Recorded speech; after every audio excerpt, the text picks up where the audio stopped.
The desperate woman's plea echoed across the desert as the rancher discovered her darkest secret, but what he found would change both their lives forever. Welcome to tonight's story, dear listeners.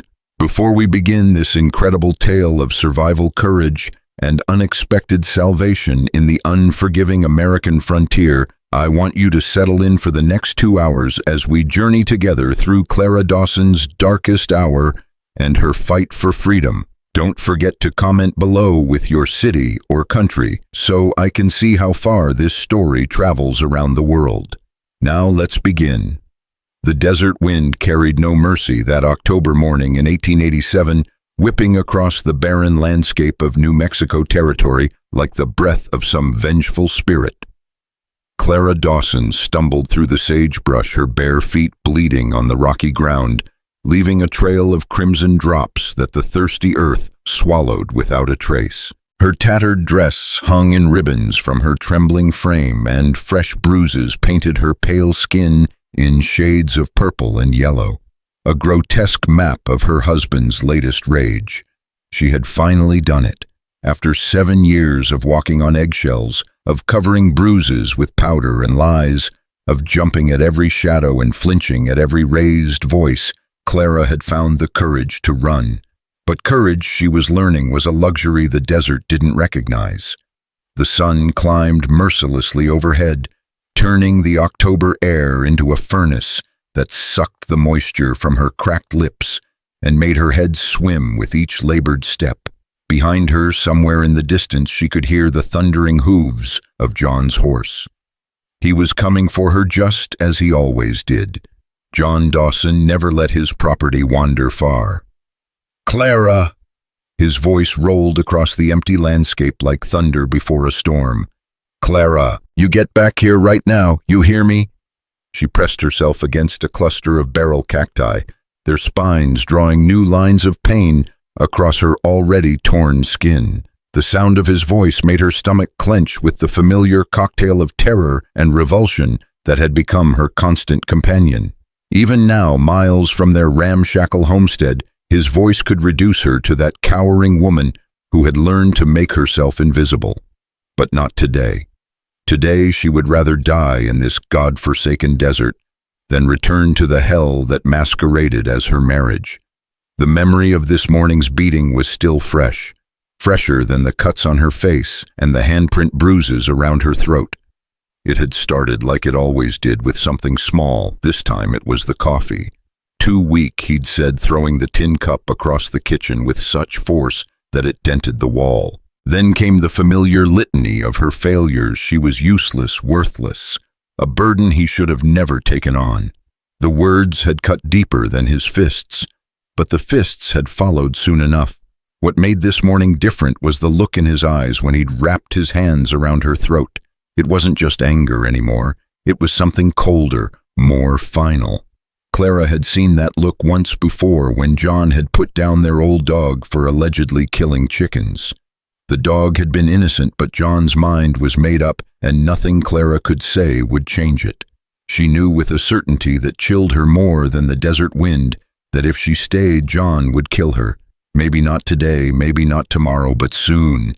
The violence was escalating, each episode worse than the last, and his apologies were becoming fewer and far between. The man who had once courted her with wildflowers and promises of a better life had become a stranger wearing her husband's face. So when John had passed out in his chair, reeking of whiskey and his own vomit, Clara had taken her chance. She'd grabbed what little water she could carry and fled into the pre-dawn darkness, praying that the desert would be kinder to her than the man who had promised to love and protect her. Now, crouched behind the cacti with the sun climbing toward its peak, Clara realized how naive that prayer had been. The desert was neither kind nor cruel. It simply was. It would take her life with the same indifference that John had tried to, but at least here death would come honestly. She could no longer hear John's voice, and for a moment, hope fluttered in her chest, like a trapped bird. Perhaps he had given up. Perhaps the desert had swallowed the sound of his pursuit. Perhaps she might actually escape. The sound of approaching hooves shattered that hope like glass. But these hooves had a different rhythm, a different cadence than John's familiar mount. Clara's blood turned to ice as she realized what this meant. There was someone else out here. In her desperate flight, she had forgotten that the desert, while empty, was not uninhabited. Cowboys, drifters, men running from the law or from themselves. They all found their way into these badlands eventually. The rider appeared over a small rise silhouetted against the harsh sun like a figure from her worst nightmares. He was young, maybe 25, with the lean build of a man who lived in the saddle. His clothes were dusty and worn, his hat pulled low over his face, but Clara could see enough to know that this was not a man who would help a desperate woman. "Well, well," the cowboy said, his voice carrying a lazy drawl that made Clara's skin crawl. "What do we have here?" Clara tried to make herself smaller, pressing deeper into the meager shade of the dead palm tree she had taken shelter under. Her heart hammered against her ribs so hard she was sure he could hear it. "Don't be shy now, darlin'," the man continued, dismounting with practiced ease. "I can see you clear as day. Ain't no point in hidin'." When Clara didn't respond, the cowboy's tone shifted, becoming harder, more predatory. "I said come out here, now." Clara's mind raced, weighing her options. She could run, but her feet were already torn and bleeding, and she doubted she could outrun a mounted man. She could fight, but what chance did she have against someone twice her size and strength? She could plead, but the cold gleam in the stranger's eyes told her that mercy was not something he trafficked in. "Please," she whispered, her voice barely audible above the wind. I don't have anything. Please, just leave me be." The cowboy laughed, a sound devoid of any warmth or humor. "Oh, darling, you got exactly what I'm looking for." He stepped closer, and Clara caught the smell of sweat tobacco and something else, something rotten that seemed to emanate from his very soul. This was a man who took what he wanted and left destruction in his wake, and Clara realized with growing horror that she had fled from one monster only to stumble into the path of another. "My husband," she stammered, grasping for any thread that might save her. "He's coming. He'll be here any minute." "Is that so?" The cowboy glanced around the empty landscape with exaggerated concern. "Don't see hide nor hair of him. Sides any man who'd let his woman wander out here alone in this condition don't deserve to keep her." His eyes raked over her torn dress, her bruised face, her bleeding feet, and Clara saw something ignite in his gaze that made her stomach turn. "Looks like someone already had some fun with you. Well, what's one more right?" Clara scrambled backward, her hands scraping against the rough bark of the palm tree. "No, please, please, I'm hurt bad." "I can see that," the man said, advancing slowly like a cat stalking a wounded bird. "Don't worry none. I'll be quick about it." The next few minutes blurred together in a haze of terror and pain. Clara screamed until her voice gave out, fought, until her strength failed and prayed, until even prayer seemed useless. When it was over, she lay motionless in the dirt, staring up at the merciless blue sky, while the cowboy adjusted his clothes and prepared to mount his horse. "Much obliged, darlin'," he said with mock politeness. "You take care now." And then he was gone, leaving Clara alone with her shame and her pain and the vast, uncaring desert that stretched endlessly in all directions. For a long time she simply lay there, feeling the sun burn her exposed skin and watching the buzzards circle overhead with lazy patience. Part of her, a large part, wanted to simply close her eyes and let the desert claim her. What was the point of fighting anymore? What was the point of surviving when survival only led to more suffering? But somewhere deep inside her battered soul, a small flame still flickered. It was not hope. Hope was too fragile for what Clara had endured. It was something more primitive, more stubborn. It was the simple animal refusal to surrender.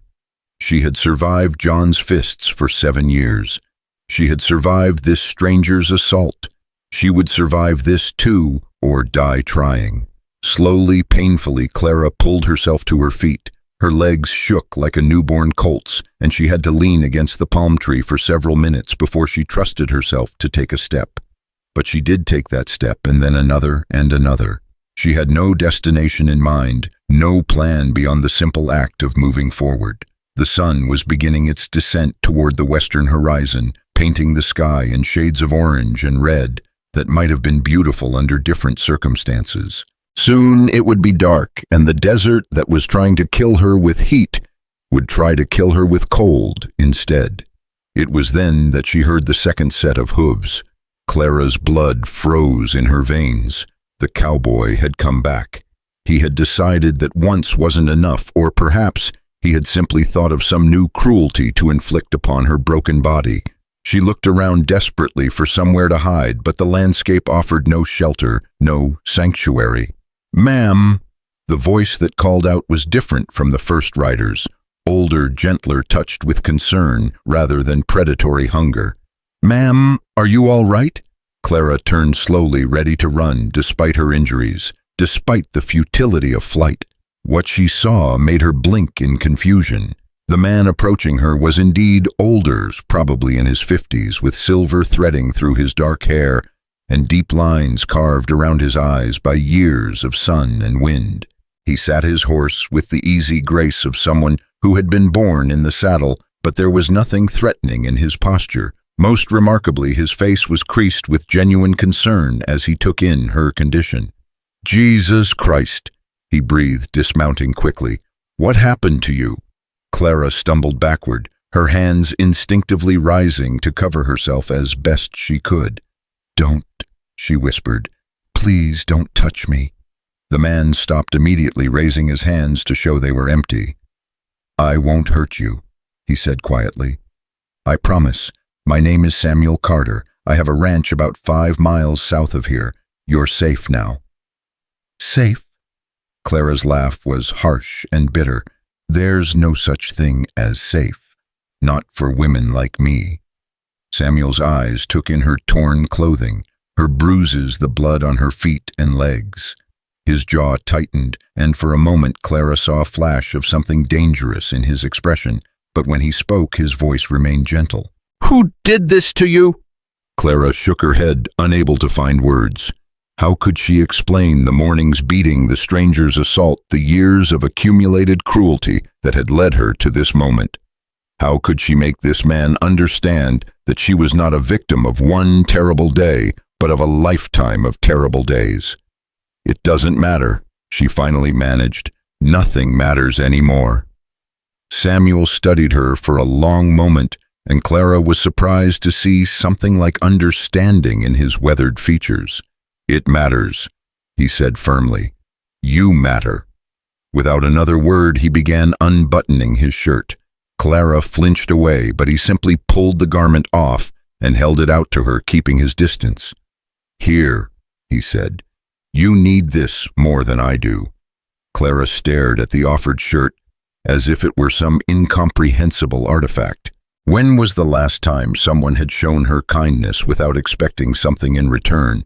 When was the last time a man had looked at her with compassion rather than hunger or disgust? "Take it," Samuel urged gently. "You're hurt and exposed. This will help." With trembling hands, Clara reached for the shirt. It was warm from his body and smelled of honest sweat and leather and something indefinably masculine but not threatening. She pulled it over her torn dress and for the first time in hours felt a small measure of protection. "Thank you," she whispered. Samuel nodded, then gestured toward his horse. "Can you ride?" The question should have been simple, but for Clara it opened up a world of complications. If she went with this man, where would he take her? What would he expect in return for his help? And most importantly, what would John do when he discovered she had been with another man, even innocently? But the alternative was staying here in the desert, and Clara knew with cold certainty that she wouldn't survive another night alone. "I don't know," she admitted. "I'm hurt pretty bad." "I can see that." Samuel moved slowly toward his horse, telegraphing every movement so as not to startle her. "We'll take it easy. My ranch isn't far, and my housekeeper Maria is good with injuries. She'll take care of you." Clara watched him approach his mount, noting the way he moved with consideration for her fear. When he reached for something in his saddlebags, she tensed, but he only pulled out a water canteen. "Here," he said, offering it to her. "You need to drink." The water was warm and tasted of leather, but it was the most wonderful thing Clara had ever experienced. She drank greedily, not realizing how desperately thirsty she had been, until the liquid touched her parched throat. "Easy," Samuel cautioned.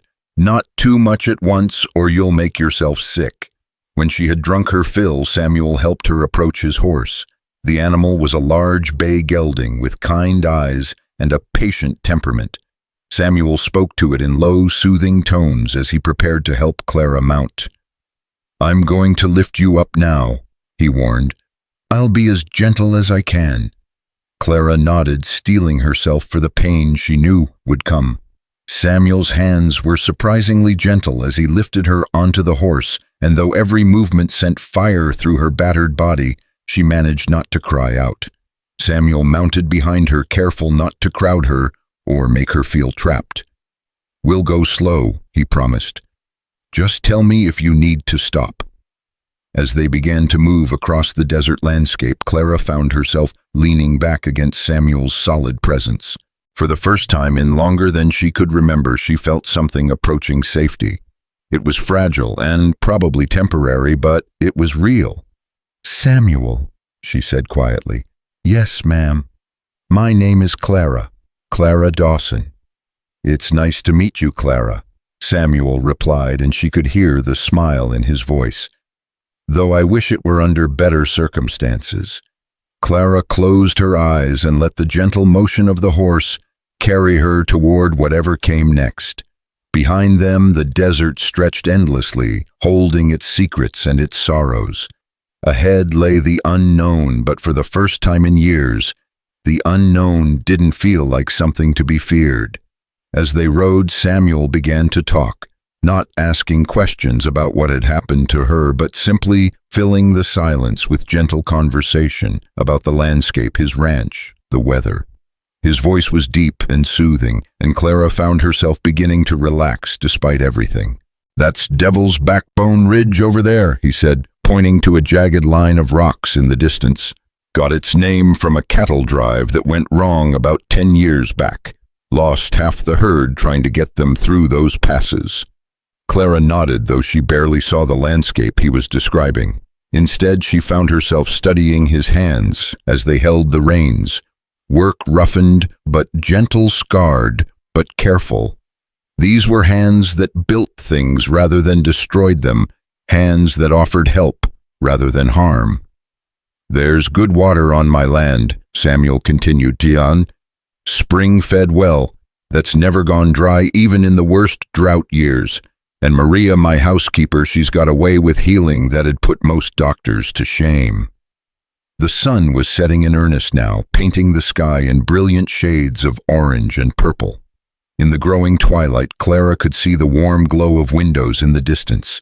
Samuel's ranch, she realized. The sight of it filled her with an emotion she couldn't quite name. It wasn't hope. Hope was still too dangerous to entertain, but it was something like possibility. As they drew closer to the ranch house, Clara could make out more details. It was a modest but well-maintained structure built of adobe and timber, with a wide porch that wrapped around the front and sides. Corrals and outbuildings were scattered around the main house, and she could hear the soft lowing of cattle in the distance. "Home," Samuel said quietly, and Clara heard a note of pride and contentment in his voice that made something twist painfully in her chest. When was the last time she had thought of any place as home? A woman emerged from the house as they approached, small and dark-haired, with the weathered look of someone who had spent her life working hard under the desert sun. This must be Maria, Clara realized. "Dios mío," Maria breathed as Samuel helped Clara down from the horse. "What has happened to this poor child?" "Found her in the desert," Samuel said tersely. "She's hurt bad, Maria, real bad." Maria's eyes took in Clara's condition with the practiced assessment of someone who had seen her share of violence and tragedy. But instead of the pity or disgust Clara had expected, the older woman's face filled with fierce protectiveness. "Come, mija," Maria said, reaching for Clara's hand with infinite gentleness. "Come inside. We will take care of you." As Maria led her toward the house, Clara glanced back at Samuel. He was already tending to his horse, but he caught her look and offered her a reassuring nod. "You're safe here," he said again, and this time Clara almost believed him. The interior of the ranch house was simple but comfortable, with whitewashed walls and heavy wooden furniture that spoke of durability rather than elegance. Maria led Clara to a small bedroom off the main living area, where she immediately began fussing over her injuries. "Sit, sit," Maria instructed, guiding Clara to the edge of the bed. "Let me look at you properly."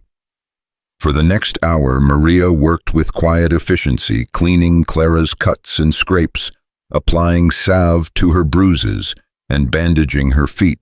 She asked no questions about how Clara had come to be in such condition, but Clara could see the anger and sadness in the older woman's eyes. "There," Maria said, finally sitting back on her heels. "That's the best I can do for now. You need rest and food and time to heal." Clara looked down at herself, amazed by the transformation. Clean, bandaged, and wearing one of Maria's simple cotton dresses, she almost looked human again, but she knew that the wounds that mattered most, the ones that couldn't be seen, would take much longer to heal. "I can't stay," Clara said quietly. "My husband, he'll come looking for me. When he finds me here—" "Let him come," Maria said fiercely. "Samuel will deal with him." Clara shook her head. "You don't understand. John isn't— He's not a reasonable man. If he finds me here, he'll hurt all of you. I won't be responsible for that." Maria's weathered hand covered Clara's, squeezing gently. "Mija, listen to me. I have seen many women like you over the years. Women running from men who should have protected them instead of hurting them. And I have learned something important. Sometimes the only way to stop running is to stand and fight." "I can't fight him," Clara whispered.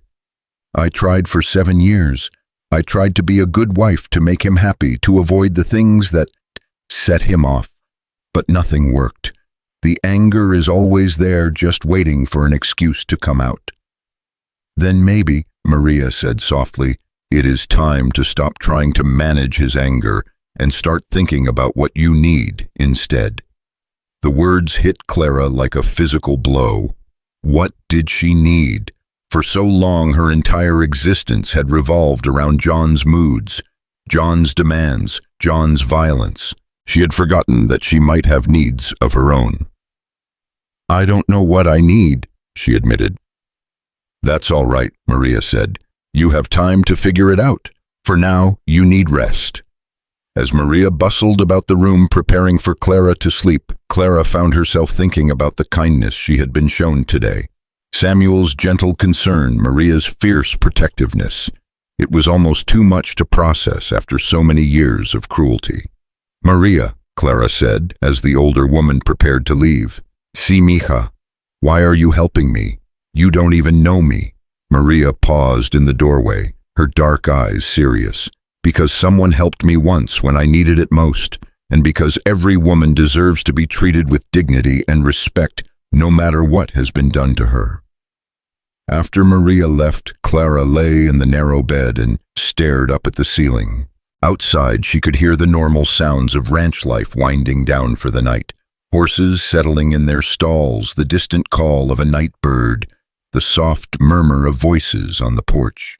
For the first time in years, Clara felt something approaching peace. It was fragile and temporary, she knew.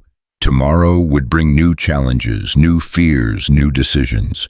John would come looking for her eventually, and when he did, this brief respite would end. But for now, in this small room with its whitewashed walls and simple furniture, Clara was safe, and that she decided was enough. As sleep finally began to claim her, Clara thought about what Maria had said about standing and fighting. She had run from John tonight, but running was just the first step. If she truly wanted to be free, she would have to find the courage to fight for that freedom. The thought should have terrified her. Instead, it filled her with something she hadn't felt in a very long time, a sense of possibility. Outside, the desert wind whispered across the landscape, carrying with it the promise of dawn and all the challenges it would bring. But for now, Clara Dawson slept peacefully under Samuel Carter's roof, dreaming of a life where safety was not just a temporary respite, but a permanent reality. Dawn crept across the New Mexico territory like a cautious animal, painting the adobe walls of Samuel Carter's ranch house in shades of gold and amber. Clara stirred in the narrow bed, her body protesting every movement as consciousness returned with brutal clarity. For a blessed moment, she couldn't remember where she was or why. Every muscle screamed in protest. Then memory crashed over her like a cold wave, and she pressed her face into the pillow to muffle a sob. The events of yesterday felt like fragments of a nightmare. John's fists, her desperate flight across the desert, the stranger's assault, and finally, Samuel's unexpected kindness. Part of her wondered if she had dreamed it all, if she would open her eyes to find herself back in her own bed, with John's snores rumbling beside her. But the clean scent of Maria's soap and the soft cotton of the borrowed nightgown told her otherwise. A gentle knock at the door made her freeze. "Clara." Maria's voice was soft, careful not to startle. "I have brought you some breakfast, mija. May I come in?" Clara pulled the blanket up to her chin and tried to find her voice. "Yes." She managed the word barely above a whisper. Maria entered carrying a wooden tray laden with warm tortillas, scrambled eggs, and a steaming cup of coffee that smelled like heaven itself. The older woman's movements were deliberately slow and non-threatening as she approached the bed. "How are you feeling this morning?" Maria asked, setting the tray on the small table beside the bed. Clara considered the question seriously. Physically, she felt as though she had been trampled by wild horses. Emotionally, she was a raw wound that might never heal. But underneath it all, there was something else. A tiny kernel of something that might have been hope if she had dared to name it. "Alive," she said finally. "I'm alive." Maria's weathered face creased into a sad smile. "That is a good start, mija. Sometimes that is all we can ask for." Clara struggled to sit up, wincing as the movement pulled at her battered ribs. Maria immediately moved to help her, plumping pillows behind her back with the practiced care of someone who had tended many injuries over the years. "Samuel, he wants to speak with you when you are ready," Maria said, settling the tray across Clara's lap. "But there is no hurry. You eat first, get your strength back." The smell of the food made Clara's stomach clench with hunger, reminding her that she hadn't eaten since yesterday morning. She took a small bite of the scrambled eggs and nearly wept at how good they tasted. Real food prepared with care, offered without strings attached. It seemed almost too good to be true. "Maria," Clara said between bites, "I need to tell you something. My husband, when he comes looking for me, and he will come, he won't just accept that I've left. He'll make trouble for you and Samuel. Bad trouble." Maria's expression hardened. "What kind of man is your husband, Clara?" Clara set down her fork, her appetite suddenly gone. How could she explain John Dawson to someone who had only known kindness? How could she make Maria understand the depth of his cruelty, the calculating nature of his violence? He owns things," Clara said slowly, searching for the right words. "In his mind, I'm just another piece of property like his horses or his cattle. And when someone takes his property, he doesn't just get angry. He gets even. And Samuel, you think he cannot handle this man?" Clara shook her head. "It's not about whether Samuel can handle him. It's about what John will do to hurt him, to hurt you, to hurt anyone who helps me. He'll spread lies, turn people against you. He has friends in town, men who think the same way he does about women. He'll make your lives miserable until you wish you'd never met me." Maria was quiet for a long moment, her dark eyes studying Clara's face. When she finally spoke, her voice was gentle but firm. "Mija, let me tell you something about Samuel Carter. That man has been fighting other people's battles his whole life. His first wife, she was like you when he found her, broken, scared, running from a man who should have protected her instead of hurting her. Clara's eyes widened. Samuel was married before, to a woman named Elizabeth. She came to him much the same way you did, beaten and afraid. Samuel took her in, protected her, and eventually they fell in love. They had 10 good years together before the fever took her. Maria's voice softened with old grief. But in those 10 years, Elizabeth bloomed like a flower after rain. She became strong, confident, happy. She learned to trust again, to love again. The older woman reached over and squeezed Clara's hand. What I am trying to tell you is that Samuel knows what he is getting into when he helps a woman like you. He knows the dangers, the complications, the costs, and he chooses to help anyway because he believes every woman deserves a chance at happiness. Clara felt tears prick at her eyes. The idea that someone would risk their own safety for her happiness seemed impossible, too good to be real. What if I'm not worth it? What if I'm too damaged, too broken? That is the fear talking, Maria said firmly, not the truth. Elizabeth thought the same thing when she first came here. She was so convinced she was worthless that she tried to leave 3 times in the first month. But Samuel, he was patient. He showed her every day through his actions that she had value, that she deserved love and respect. And you think he'll do the same for me? I think, Maria said with a knowing smile, that Samuel Carter doesn't help people halfway. Once he decides you're under his protection, mija, your family. And he protects his family. After Maria left to tend to her morning chores, Clara finished her breakfast and tried to process everything she had learned. The idea that Samuel's kindness wasn't just a moment of charity, but a deliberate choice to stand against the kind of men like John filled her with a complex mix of emotions. Gratitude, certainly, but also fear. What would John do when he realized Samuel wasn't going to simply hand her over? A soft knock interrupted her thoughts. Clara. Samuel's voice was carefully modulated, respectful of her fragile state. May I come in? We should talk. Clara pulled the blanket up to cover herself more completely and took a deep breath. Yes, come in. Samuel entered the room with the same deliberate care Maria had shown, keeping his movements slow and non-threatening. He had cleaned up since yesterday, Clara noticed. His hair was damp from washing, and he wore a fresh shirt, but his weathered face still bore the same expression of gentle concern. How are you feeling this morning? He asked, settling into the wooden chair beside the bed, but keeping a respectful distance. Better, Clara said, and was surprised to find it was partially true. The food and rest had helped, even if her soul still felt raw and wounded. Maria tells me you have experience with situations like mine. Samuel nodded, his blue eyes serious. My late wife Elizabeth came to me under similar circumstances. I learned a lot about what it takes to help someone heal from that kind of trauma. And you're willing to do that again, even knowing what it might cost you. Samuel leaned forward slightly, his hands clasped between his knees. Clara, I want you to listen to me very carefully.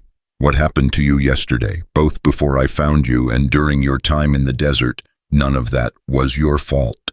You are not damaged goods. You are not a burden. You are a human being who deserves to be treated with dignity and respect. Clara felt her throat tighten with emotion. How long had it been since someone had spoken to her like she was a person rather than a problem to be managed? My husband will come for me, she said quietly. When he does, he'll make trouble for you. Bad trouble.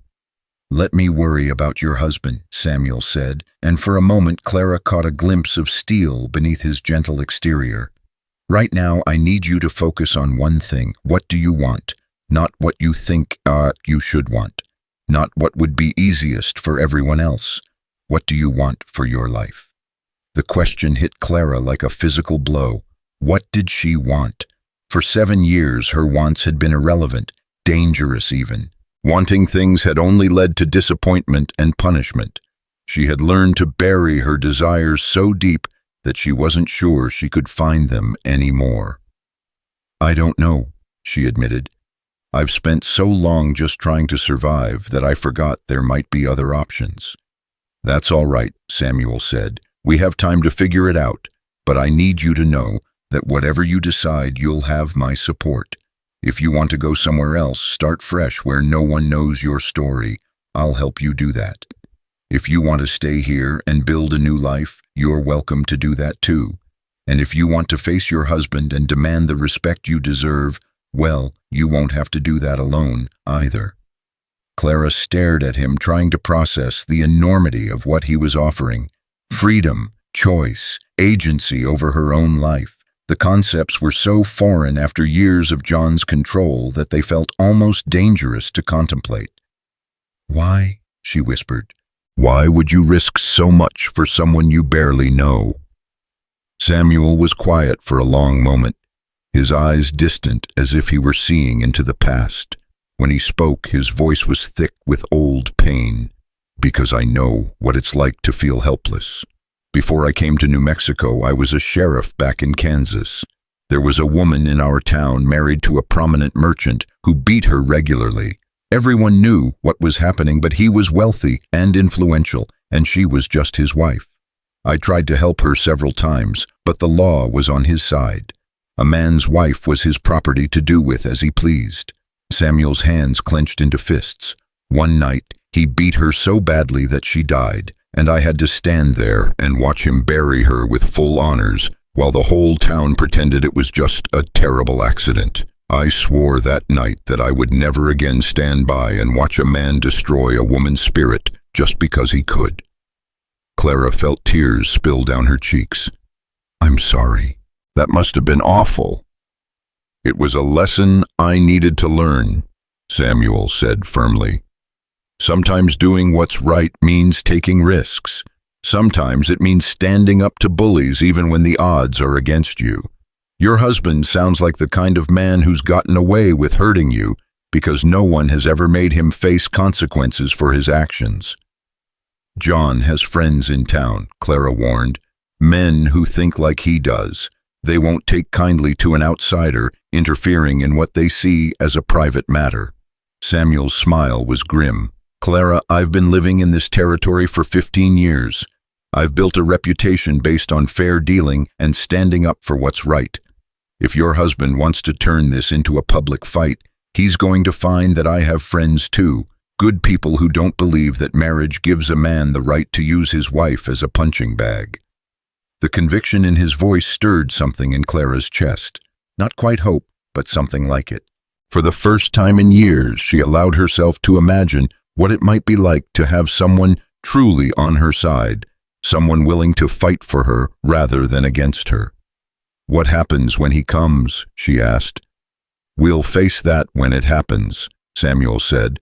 "For now, I want you to focus on healing, not just your body, but your spirit.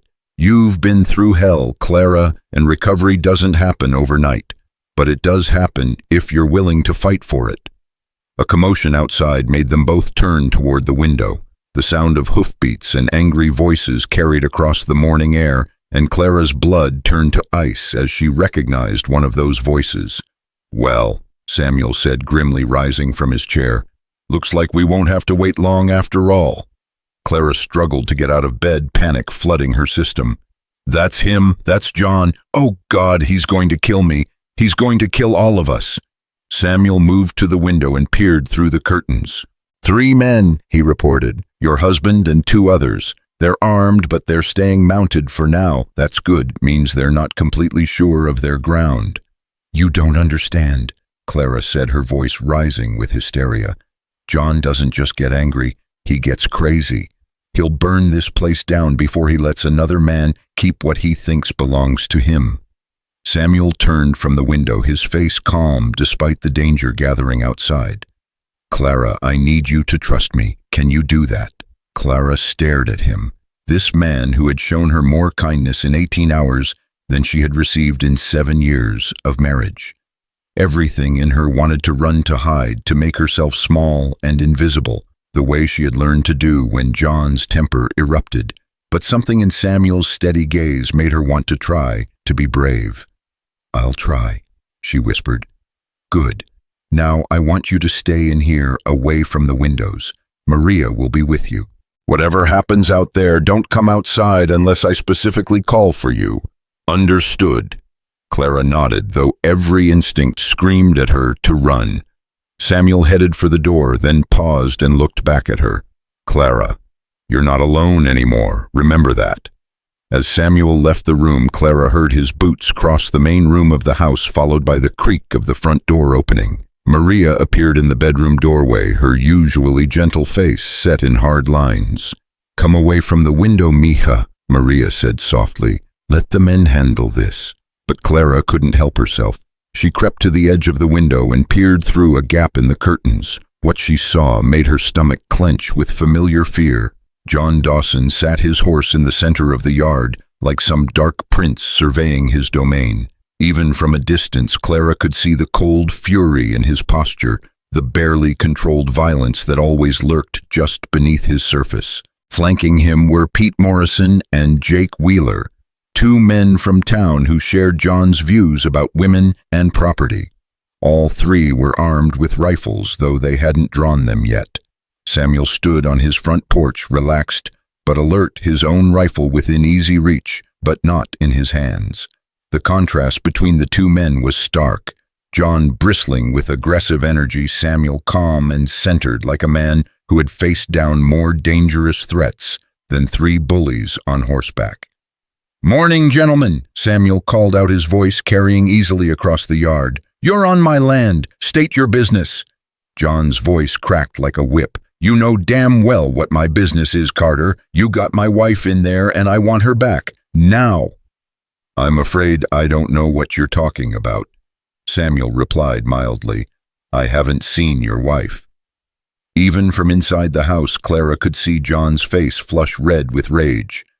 "Don't you lie to me, you son of a bitch. Clara ran off yesterday and I know she came here, tracked her right to your door." "Well then," Samuel said, still in that maddeningly calm tone, "I guess your tracking skills need some work. No one by that name has been here." Pete Morrison spat into the dust. "Maybe we should take a look around, make sure you ain't hiding nothing." Samuel's posture shifted almost imperceptibly, but Clara caught the change. The relaxed rancher was gone, replaced by something much more dangerous. "You're welcome to try, Morrison, but I should warn you, I don't take kindly to men who invite themselves into my home." "You threatening us, Carter?" Jake Wheeler's voice was high and thin, the sound of a man trying to convince himself he was braver than he actually was. "Just stating facts," Samuel replied. "You're armed men on my property making demands. In my experience, that's usually how range wars start." John urged his horse forward a few steps, his hand drifting toward his rifle. "I don't want no war, Carter. I just want what's mine. Send Clara out here and we'll be on our way." "And if I don't?" John's smile was cold and predatory. "Then we'll come in and get her ourselves. And if you try to stop us, well, accidents happen, especially to men who stick their noses where they don't belong." Clara felt her knees give out and she sank to the floor beside the window. This was exactly what she had feared would happen. John's jealousy and possessiveness had turned deadly before, and now he would kill Samuel and Maria just to prove a point. She couldn't let that happen, not to people who had shown her such kindness. She started to rise, ready to sacrifice herself to save the others, but Maria's firm hand pressed her back down. "No, mija," the older woman whispered fiercely. "This is not the time to give up. Listen." Outside, Samuel's voice had taken on a harder edge. "Dawson, I'm going to give you one chance to ride away from here and forget you ever came, because if you think you can threaten me on my own land, you're about to learn just how wrong you are." "Big talk from one man facing three," John sneered. Samuel smiled, and there was nothing friendly about it. "Who said I was alone?" As if on cue, rifle barrels appeared at windows throughout the house.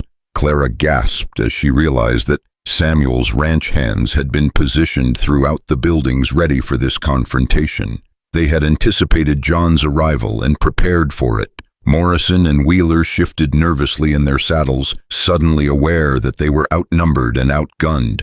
But John's rage had passed beyond rational thought. "You think I'm going to be scared off by a few cowboys?" he roared. "That's my wife in there, mine, and no man takes what belongs to John Dawson." "Maybe that's the problem," Samuel said quietly, but his voice carried clearly in the morning air. "Maybe Clara Dawson belongs to herself." The words hit John like a physical blow. His face went white with fury and his hand closed around his rifle.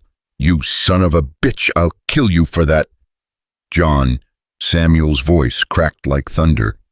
"You pull that rifle and you'll be dead before it clears leather. Is that really how you want this to end?"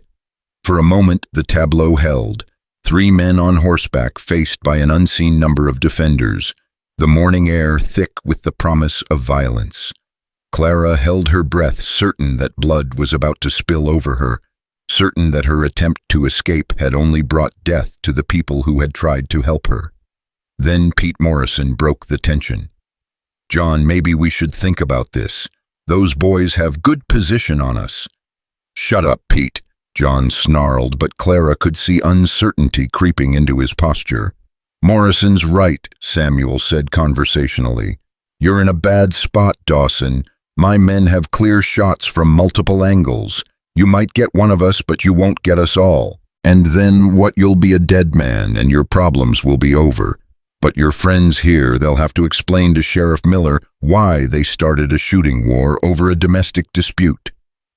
The mention of the sheriff made Wheeler visibly pale. Sheriff Tom Miller was known to be a fair man who didn't tolerate bullies, and explaining a gunfight to him would be difficult. John's rage was warring with his survival instincts, and for a moment Clara thought he might actually listen to reason. Then his eyes found the window where she was hiding, and his face twisted with such malevolent fury that she shrank back in terror. "I see you there, Clara," he screamed, "hiding behind another man like the whore you are. You think you can run away from me. You think you can shame me in front of the whole territory. I'll see you dead before I let that happen." Samuel's voice cut through John's rant like a blade. "That's enough, Dawson. You've said your piece. Now get off my land." "This ain't over, Carter," John said, but he was already pulling his horse around. "Not by a long shot. You keep what's mine, and I'll make sure you pay for it, both of you." As the 3 men rode away, Clara collapsed completely, her body shaking with reaction. She had escaped John's immediate wrath, but she knew this was only the beginning. He would be back, and next time he would be better prepared. Samuel appeared in the doorway, his face grim but reassuring. "It's all right," he said gently. "They're gone." "For now," Clara whispered. "But he meant what he said, Samuel. This isn't over. He'll find a way to hurt you, to hurt all of you. That's what he does to people who cross him." Samuel knelt beside her, his weathered hands gentle as he helped her to her feet. "Let me worry about John Dawson. Right now, I need you to focus on something else." "What?" Samuel's eyes were serious but kind. "I need you to decide who you want to be now that you're free to choose. Because Clara, whether you realize it or not, you just won your first victory against him. You stood up to him by refusing to go back. That takes courage." Clara stared at him, trying to process what he was saying. Had she really stood up to John? It hadn't felt like courage. It had felt like terror and desperation. But maybe she thought sometimes they were the same thing. Outside, the sound of retreating hoofbeats faded into the distance, leaving behind only the normal sounds of ranch life resuming. But Clara knew that the peace was temporary. John would be back, and when he came, he would bring more than just angry words and threats. The war for her freedom had begun, and Clara Dawson was about to discover just how much courage she really possessed. The dust from John's departure had barely settled when Samuel's ranch hands began emerging from their positions, rifles still in hand but faces grim with the knowledge that this was only the beginning. Clara watched from the window as Samuel spoke quietly with each man, his voice too low to carry but his gestures conveying urgency and determination. Whatever he was telling them, they nodded with the serious expressions of men who understood they had just made powerful enemies. "Come away from the window, mija," Maria said softly, her hand gentle but firm on Clara's shoulder. "You are safe for now, that is what matters." But Clara couldn't stop watching Samuel's face as he spoke with his men. She could see the weight of responsibility settling on his shoulders like a heavy cloak, and guilt twisted in her stomach like a living thing. These people had put themselves in danger for her, a woman they barely knew, and now they would all pay the price for John's fury. "I should leave," Clara said suddenly, the words tumbling out before she could stop them. "Tonight, when it's dark, I'll take a horse and go somewhere far away where John can't find me. That way, none of you will get hurt because of me."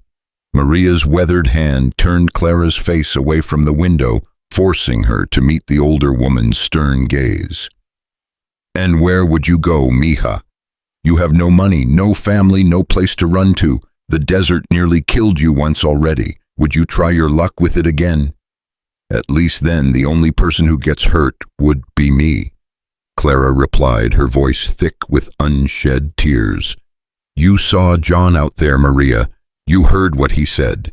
He'll make good on those threats, and innocent people will suffer because I was too selfish to stay and take what I deserved. Listen to me very carefully," Maria said, her voice taking on the same steely quality Clara had heard in Samuel's during the confrontation. "What you deserved was a husband who would love and protect you, not one who beat you bloody for the crime of existing. What you deserved was a life where you could speak your mind without fear, where you could laugh without wondering if the sound would set off a violent rage. Running away now wouldn't be noble, mija. It would be letting John Dawson win." The front door opened with a soft creak, and Samuel's boots crossed the main room toward them. When he appeared in the doorway, Clara was struck again by the calm strength that seemed to radiate from him. Here was a man who had just faced down 3 armed men and was now dealing with the inevitable consequences, yet he showed no sign of regret or second thoughts. "How are you holding up?" he asked Clara, settling back into the wooden chair beside the bed. "I was just telling Maria that I should leave," Clara said, her voice barely above a whisper. "Tonight, before John comes back with more men, before anyone gets hurt because of me." Samuel studied her face for a long moment, his blue eyes thoughtful. "Is that what you want to do, Clara, run again?" The question hit her like a physical blow. What did she want? For 7 years her wants had been irrelevant, dangerous, buried so deep she wasn't sure they still existed.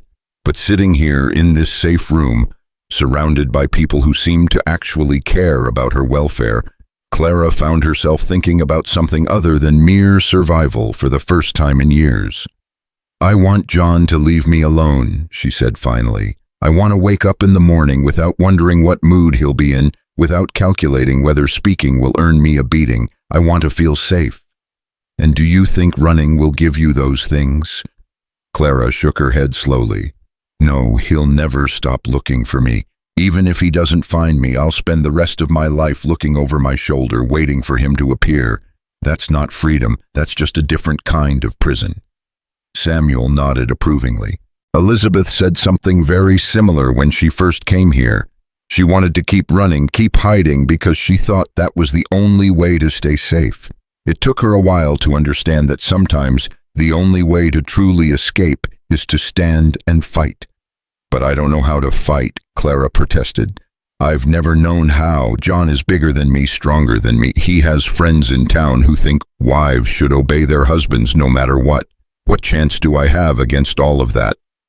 "More than you think," Samuel said firmly. "Clara, you've already proven you have courage. You left an impossible situation even though you knew the risks. You survived the desert, survived an assault that would have broken many people, and you're still here fighting for your right to exist. That takes tremendous strength." Maria sat down on the edge of the bed, her dark eyes warm with understanding. "Mija, let me tell you something about fighting. It is not always about fists and guns. Sometimes the most powerful weapon a woman has is her voice, her truth. When people hear what has really been happening in your marriage, when they see the evidence of John's cruelty, many will not be able to look away. But who will believe me? Clara asked. John is respected in town. He owns land, has money. I'm just his wife. Samuel's expression darkened. That kind of thinking is exactly what allows men like your husband to keep getting away with murder. Clara, there are more good people in this territory than bad ones. Yes, some will side with John because they think a man's home is his castle, and what happens there is nobody's business. But others will be horrified when they learn the truth. And how do we make sure they learn the truth? Clara asked, though part of her was afraid of the answer. Samuel and Maria exchanged a meaningful look before Samuel spoke. We take your story to Sheriff Miller. We file formal charges against John for assault and battery. We make this a matter of public record so that everyone knows exactly what kind of man he really is. Clara's blood turned to ice. Samuel, no. You don't understand what you're asking. If I accuse John publicly, if I try to use the law against him, he'll kill me. He'll kill all of us. Maybe, Samuel acknowledged. Or maybe he'll finally face real consequences for his actions. Clara, I've been thinking about this since we heard him threaten you out there. Your husband is a coward and a bully. He beats women and threatens people who can't fight back effectively. But when faced with real opposition, men like that often fold. Maria nodded in agreement. Samuel is right, Mija. Bullies are usually cowards at heart. They pick on people they think are weak and defenseless. But when their victims fight back, when they are forced to face the consequences of their actions in public, they often discover they are not as powerful as they thought. Clara wanted to believe them, but 7 years of conditioning made it hard to imagine John as anything other than an unstoppable force of nature. What if you're wrong? What if making this public just makes him angrier, more dangerous? Then we'll deal with that when it happens, Samuel said simply. But Clara, what's the alternative? Spending the rest of your life in hiding, always being afraid, never getting to find out who you really are when you're not constantly trying to survive someone else's anger. The words struck something deep in Clara's chest, a place she had kept carefully locked away for years. Who was she when she wasn't afraid? What would she be like if she could speak freely, laugh openly, make choices based on what she wanted, rather than what would keep her safe? The possibilities seemed both terrifying and exhilarating. If I do this, Clara said slowly, if I really accuse John publicly, there's no going back. Once we take this step, it becomes a fight to the finish. That's true, Samuel agreed. But Clara, that fight has already started. John made it clear this morning that he's not going to just let you go. He's going to keep coming, keep threatening, keep trying to drag you back. The only choice you have is whether to face him from a position of strength or keep running until you collapse. Maria reached over and took Clara's hand in both of hers. Mija, I want to tell you something about my own story. Many years ago, I was married to a man much like your John. He was charming when he wanted to be, but cruel when he thought no one was watching. For years, I believed I deserved the treatment I received, that I was lucky he kept me at all. Clara's eyes widened. She had sensed a deep understanding in Maria's care, but she hadn't realized it came from such personal experience. What happened? Clara asked softly. One day he went too far. Maria continued, her voice steady but shadowed with old pain. He put me in the hospital, and for the first time other people saw what he had done to me. A doctor, a priest, even the sheriff. They all told me I didn't have to go back to him. They helped me find the courage to say no. And did he leave you alone after that? Maria's smile was sad but genuine. Eventually, yes. It took time, and there were some very frightening moments. But when he realized that I truly wasn't coming back, that I had people willing to stand with me, he found someone else to bully. Men like that, they need victims who won't fight back. Once you prove you will fight, they often lose interest. Samuel leaned forward in his chair. Clara, I can't promise you this will be easy. I can't promise John won't try to hurt you or me or anyone else who helps you, but I can promise that you won't face it alone. And I can promise that living in fear is no kind of life at all. Clara closed her eyes and tried to imagine what it would feel like to walk into town and tell her story publicly. The thought terrified her, but underneath the fear was something else. A tiny spark of anger that had been growing stronger since Samuel had found her in the desert. She was angry at John for stealing 7 years of her life. She was angry at herself for accepting it for so long. And she was angry at a world that thought marriage gave a man the right to treat his wife like property. "If I do this," she said, opening her eyes and looking directly at Samuel, "if I agree to file charges and make this public, what exactly would that involve?" Samuel's expression grew serious and businesslike. "First, we'd need to document your injuries. Get them photographed if possible, have a doctor examine you, and put his findings in writing. Then we'd go to Sheriff Miller and file formal charges of assault and battery, maybe attempted murder given the severity of what John has done to you." "Would I have to testify in court?" "Eventually, yes. If this goes to trial, you'd have to tell your story in front of a judge and jury. That would be the hardest part, Clara, standing up in public and describing what John did to you, knowing he'd be sitting right there listening to every word." The thought made Clara's stomach clench with terror, but she forced herself to really consider it. "And you think there's a chance a jury would actually convict him?" "I think there's a good chance," Samuel said carefully, "especially if we can get other witnesses to testify." "Clara, I suspect you're not the only person John has hurt over the years. Bullies usually have a pattern of behavior. If we can find other people willing to speak up about what they've seen or experienced, it builds a much stronger case." Maria nodded enthusiastically. "Sigh, this is true. In my experience, men who beat their wives often terrorize others as well. Servants, hired hands, anyone they see as beneath them. People might be willing to speak up if they know they're not alone." Clara thought about the fear she had seen in the eyes of John's hired hands over the years, the way people in town sometimes flinched when he raised his voice. She had always assumed it was just respect for his authority, but now she wondered if there was more to it. "Even if we could prove John hurt me, would that be enough?" Clara asked. "The law says a husband has the right to discipline his wife. How do we prove he went beyond what's considered acceptable?" Samuel's jaw tightened with anger. "Clara, no amount of discipline should put a woman in the condition I found you in yesterday. Any reasonable person looking at your injuries would know they went far beyond anything that could be justified. The law may give husbands broad authority, but it doesn't give them the right to commit murder, and that's what John was working toward." A commotion in the yard outside interrupted their conversation. The sound of rapidly approaching hooves made all three of them tense, and Clara felt her heart leap into her throat. Had John returned already? Had he brought more men this time? Samuel moved quickly to the window, peering through the curtains with practiced caution. After a moment, his posture relaxed slightly.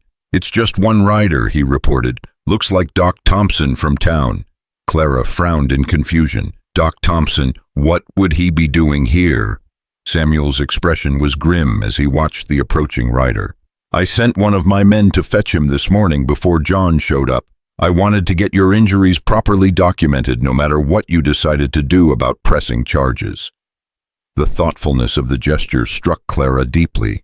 Samuel had been thinking ahead, preparing for the possibility that she might choose to fight even before she had made that choice herself. It was another example of the kind of care and protection she had never experienced before. Doc Thompson was a small, energetic man in his 60s who had been practicing medicine in the territory for over 20 years. Clara had seen him around town but had never had occasion to speak with him directly. Now, as he dismounted and approached the house with his black medical bag, she found herself wondering what he would think of her situation. "Miss Clara," Doc Thompson called from the main room after Samuel had let him in, "I understand you've had some troubles. May I come in and take a look at you?" Clara glanced at Samuel and Maria, both of whom nodded encouragingly. "Yes, doctor," she called back. "Please come in." Doc Thompson entered the room with the brisk professional manner of a man who had seen every kind of injury and illness imaginable. But when his eyes took in Clara's condition, his expression softened with genuine concern. "Good Lord," he breathed, setting his bag down on the table. "Child, what happened to you?" For a moment, Clara was tempted to fall back on old habits to minimize the damage and make excuses for John's behavior. But then she looked at Samuel's steady, encouraging gaze and Maria's fierce expression of support, and she found the courage to tell the truth. "My husband beat me," she said simply. "This is what he does when he's angry, which is most of the time." Doc Thompson's face darkened with anger. "How long has this been going on?" "7 years, Clara admitted. "Since we got married. It started small, just a slap here and there when he thought I was being disrespectful, but it's gotten worse over time, much worse." The doctor nodded grimly as he began unpacking his instruments. "I've seen this pattern before, unfortunately. Men who start with minor violence rarely stop there. It escalates until someone gets seriously hurt or killed."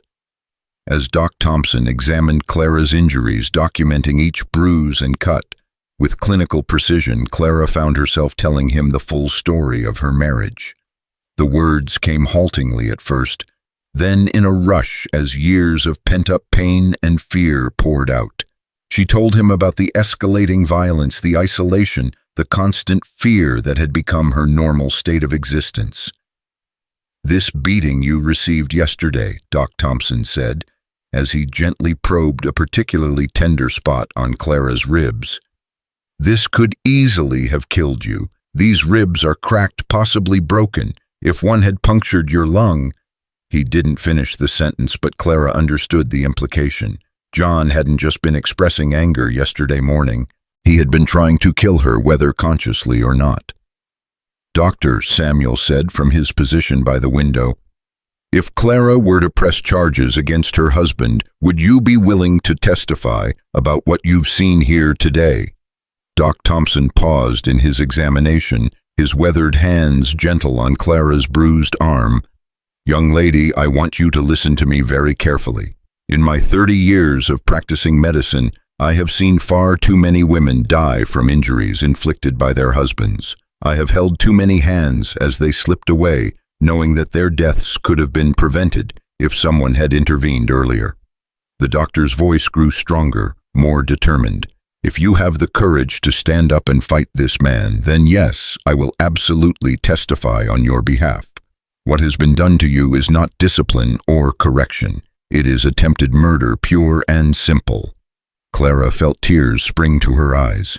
"But doctor, my husband has friends in town. Important people who think wives should submit to their husbands no matter what. They'll say, I brought this on myself, that I must have done something to deserve it. Then they'll have to explain that position to me," Doc Thompson said firmly. "Clara, I may be just a small-town doctor, but I've delivered half the babies in this territory and patched up the other half after various misadventures. People trust my judgment. When I tell them that what was done to you was unconscionable, they'll listen." The conviction in his voice stirred something in Clara's chest that she barely recognized. It took her a moment to identify the feeling as hope.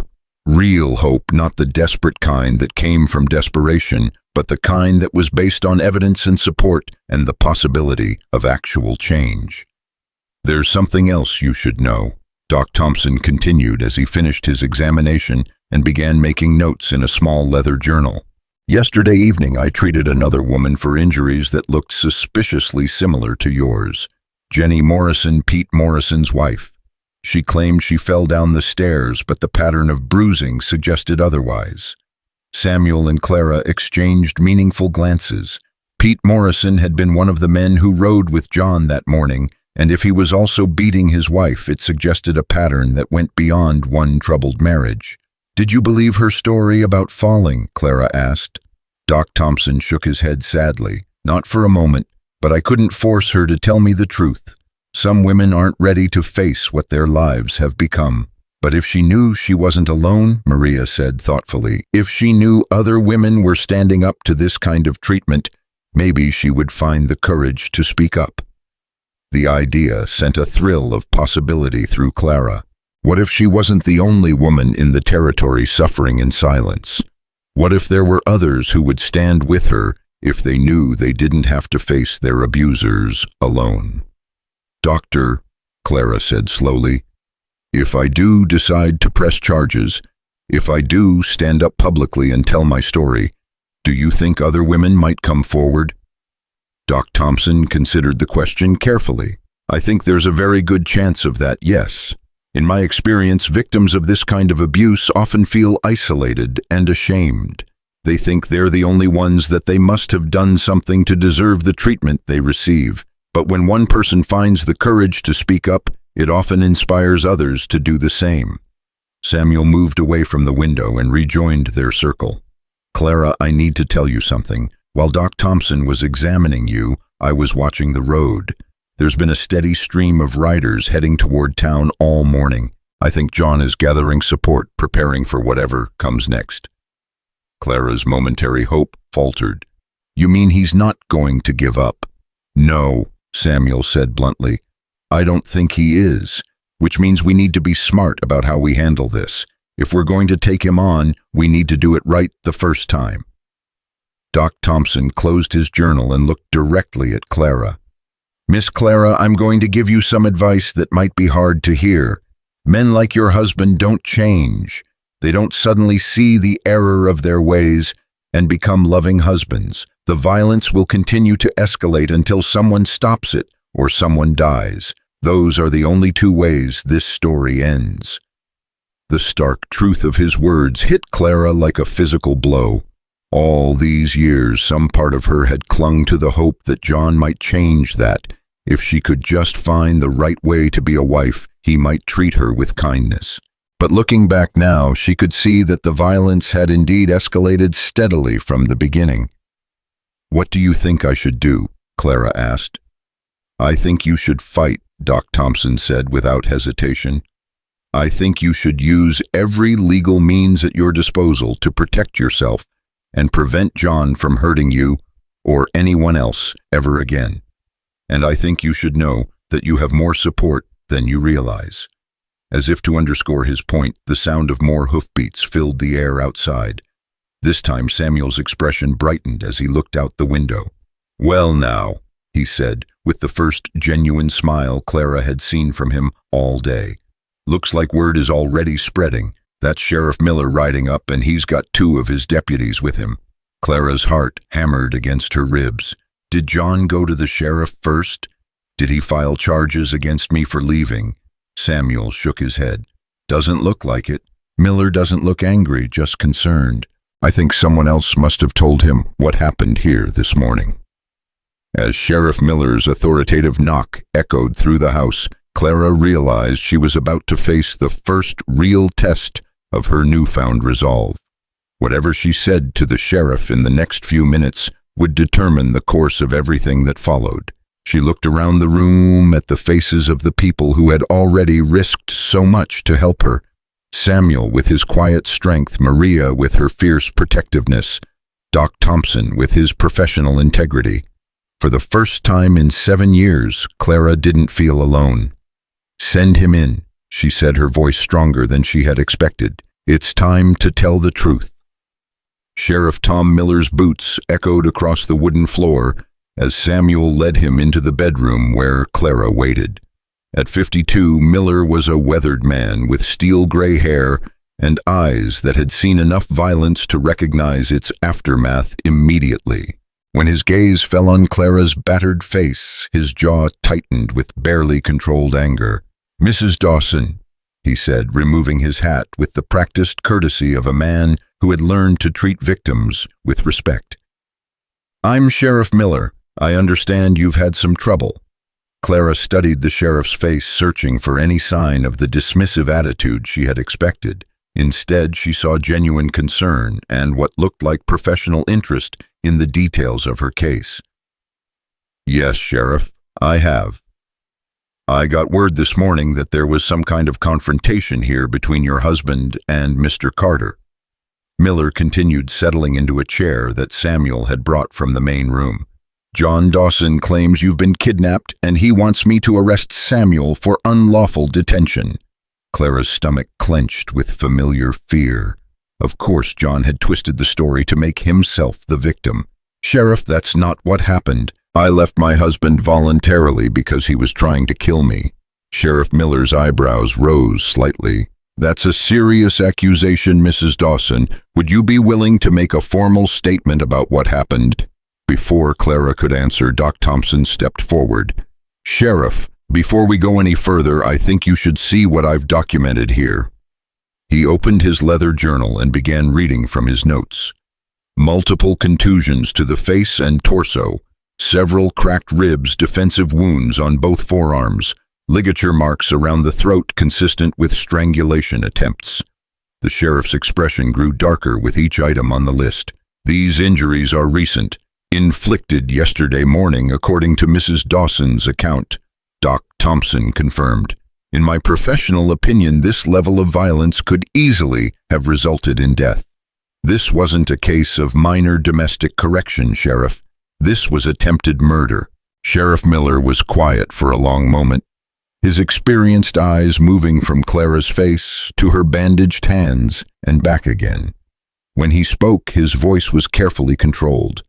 "Mrs. Dawson, I need you to tell me exactly what happened yesterday morning. Take your time and don't leave anything out."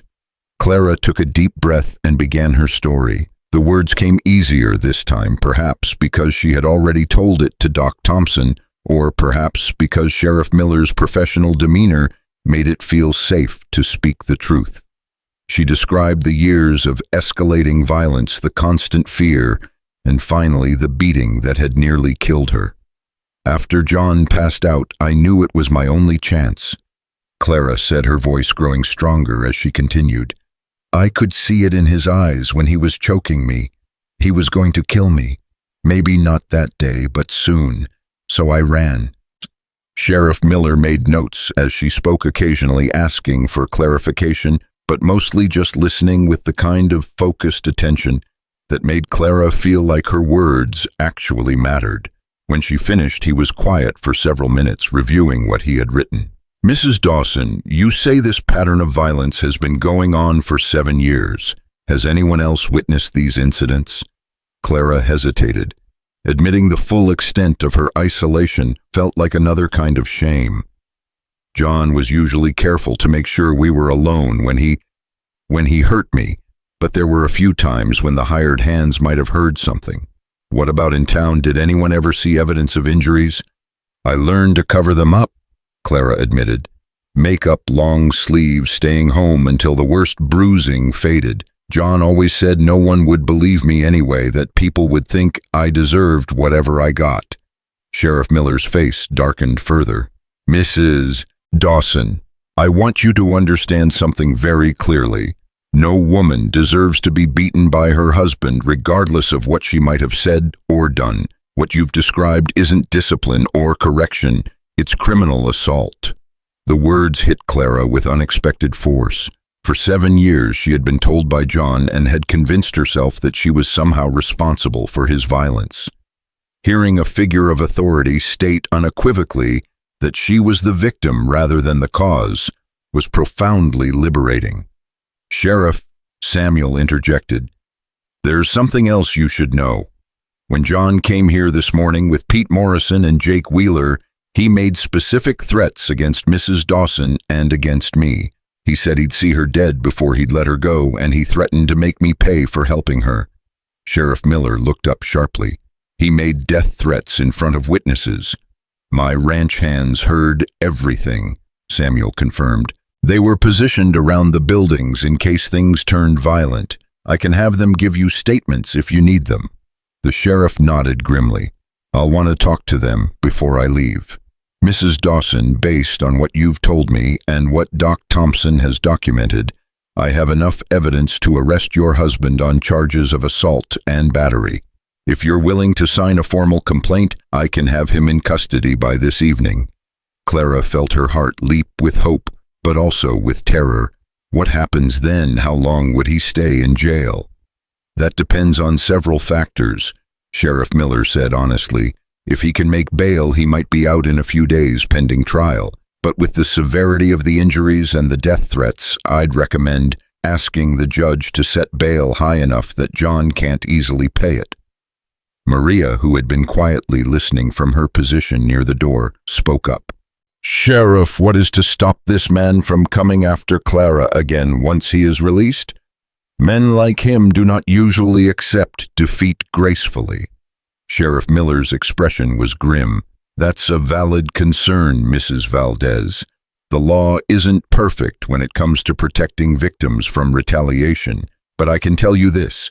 If John Dawson so much as comes near Mrs. Dawson, after I arrest him, he'll find himself facing additional charges for violating the conditions of his release. And if he doesn't care about additional charges," Samuel asked pointedly, "if he's angry enough to risk everything just to hurt Clara." The sheriff was quiet for a moment, clearly weighing his words carefully. "Mr. Carter, I've been doing this job for 15 years, and I've learned that the best protection for victims of this kind of violence is making sure the whole community knows what's happening. When people understand the truth about a man like John Dawson, it becomes much harder for him to operate in the shadows." Clara felt a chill run down her spine. "You mean make this public? Tell everyone in town what happened?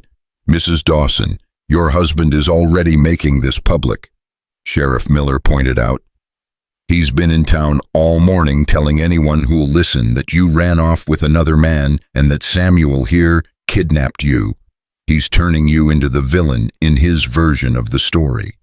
The thought of John spreading lies about her made Clara's stomach clench with familiar shame. She could imagine the whispers, the knowing looks, the assumption that she must have done something to drive her husband to such extremes. "What kind of lies is he telling?" Clara asked, though she wasn't sure she wanted to know. Sheriff Miller consulted his notes. "According to what I've heard, you've been carrying on an affair with Samuel for months. John claims he confronted you about it yesterday, and you attacked him when he tried to discipline you. Then you ran off to your lover's ranch, and when John came to bring you home, Samuel threatened him with armed men." Clara felt tears of frustration spring to her eyes. "None of that is true. I'd never even spoken to Samuel before yesterday." "I know that," Sheriff Miller said gently, "and so do the people who matter. But Clara, this is exactly why we need to get the truth out there as quickly as possible. Every hour that passes gives John more time to spread his version of events and turn public opinion against you." Samuel leaned forward in his chair. "Sheriff, what exactly are you proposing?" "I'm proposing that we handle this case exactly the way we'd handle any other serious assault," Miller replied. "We file formal charges, we arrest the perpetrator, and we make sure the community understands what really happened. No more hiding, no more secrets, no more letting John Dawson control the narrative." Clara looked around the room at the faces of the people who had already risked so much to help her.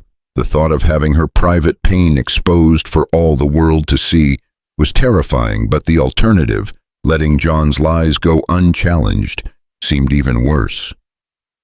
"If I do this," Clara said slowly, "if I press charges and this goes to trial, what are the chances that John will actually be convicted?"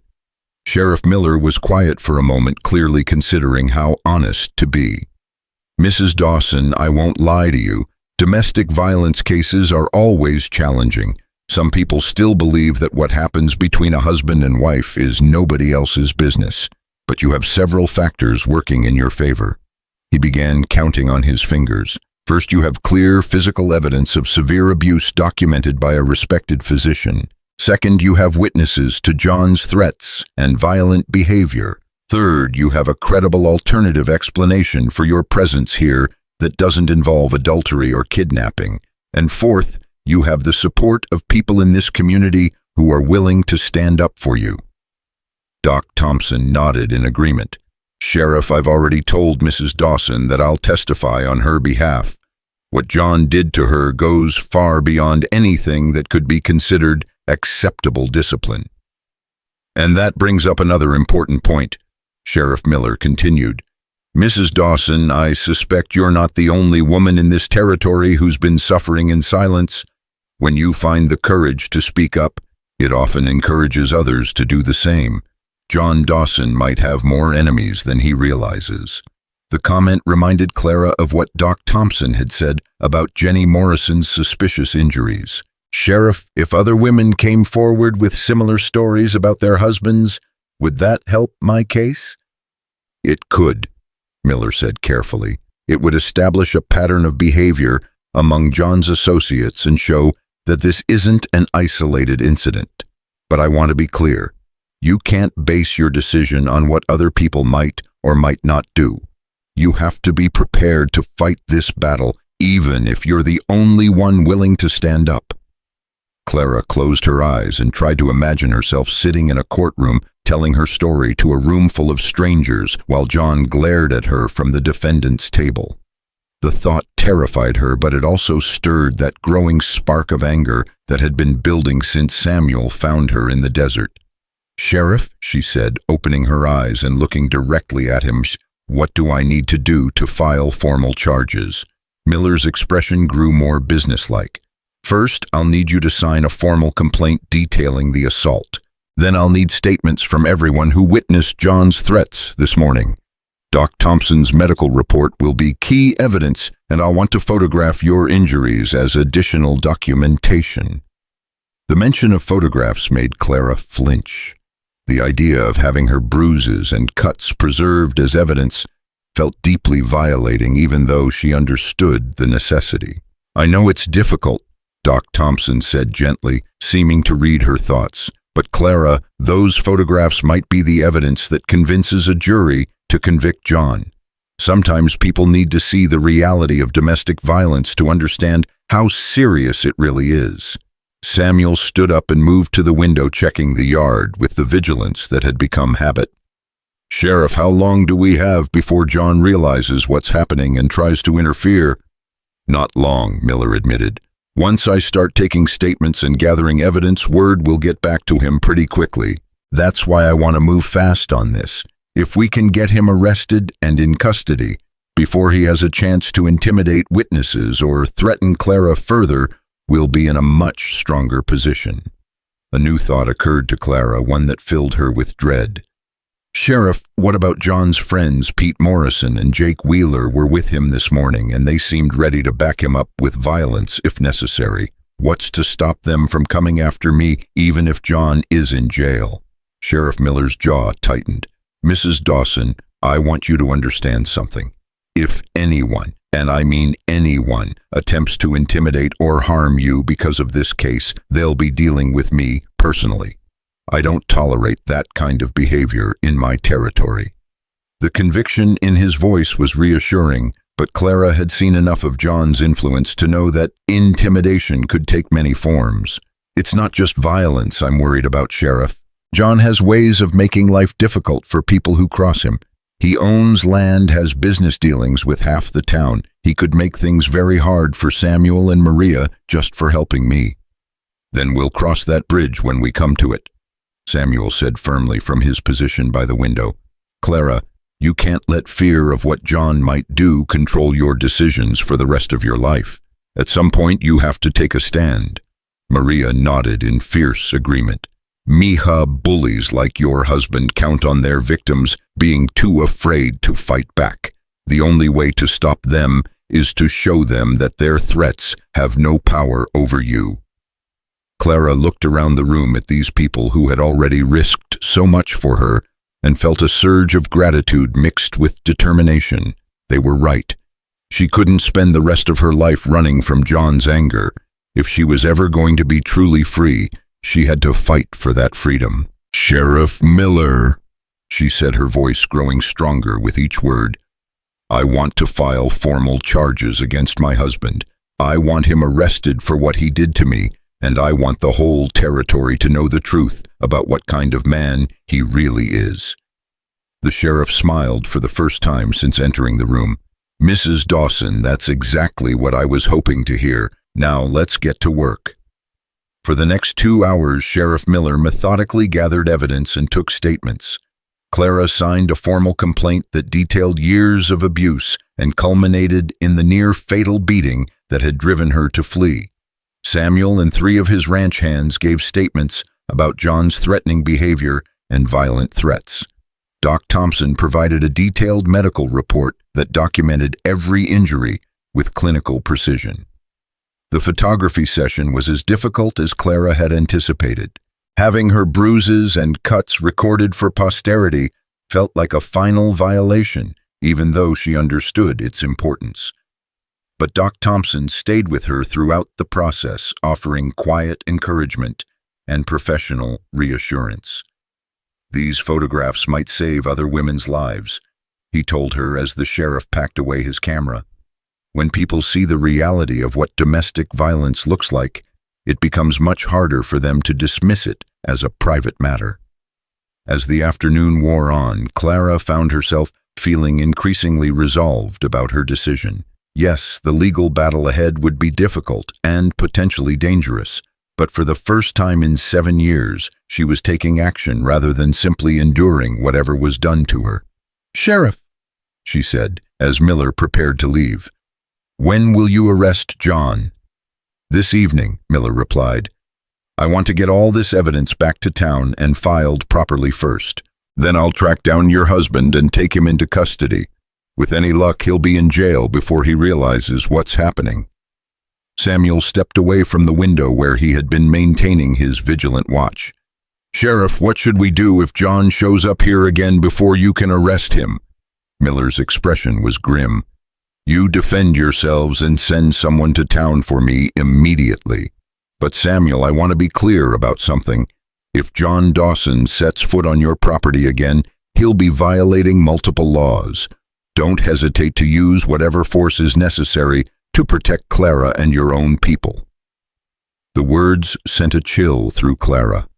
The idea that violence might still be necessary, despite all their legal preparations, was sobering, but she also felt a fierce satisfaction at the thought that John would finally face real consequences for his actions.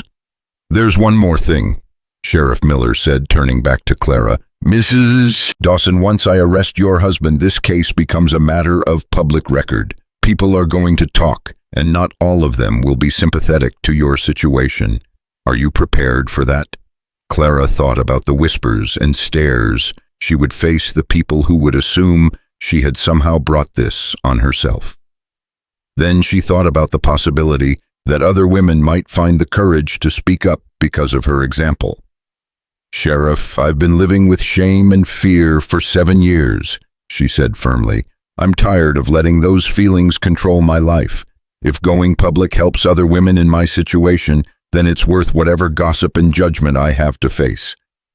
Sheriff Miller nodded approvingly. "That's the spirit I like to see.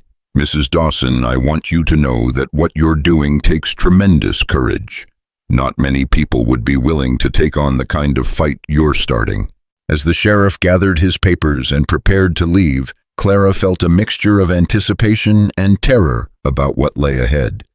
The next few hours would determine whether John would be arrested successfully, and the days that followed would test her resolve in ways she couldn't yet imagine. "Sheriff," she called as he reached the door, "what happens if John makes bail? What's to stop him from coming after me immediately?" Miller paused, his hand on the doorframe. "Mrs. Dawson, I'll be asking the judge to set conditions on any bail that includes staying away from you and this ranch.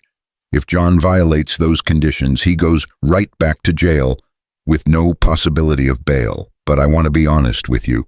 The system isn't perfect. Your safety is going to depend partly on John's willingness to follow the law and partly on the vigilance of the people protecting you." After the sheriff left, the house fell into an unusual quiet. Clara sat in her borrowed dress in the small bedroom, trying to process everything that had just happened. In the space of a few hours, she had gone from a terrified refugee to the complainant in a criminal case that would soon be the talk of the entire territory. "How are you feeling, mija?"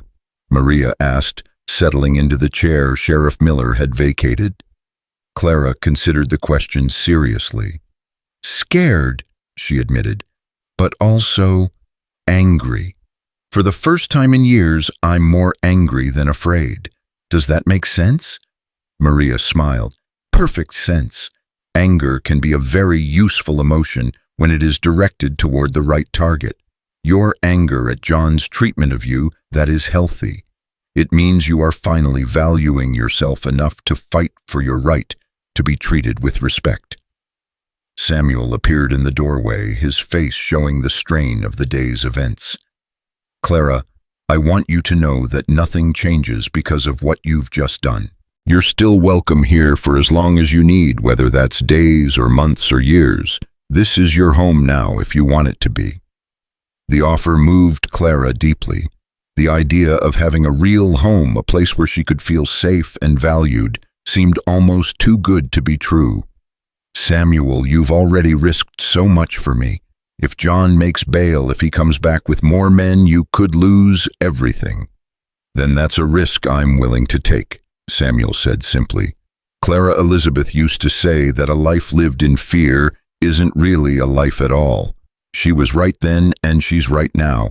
If we can't stand up for what's right when it matters, then what's the point of having principles at all?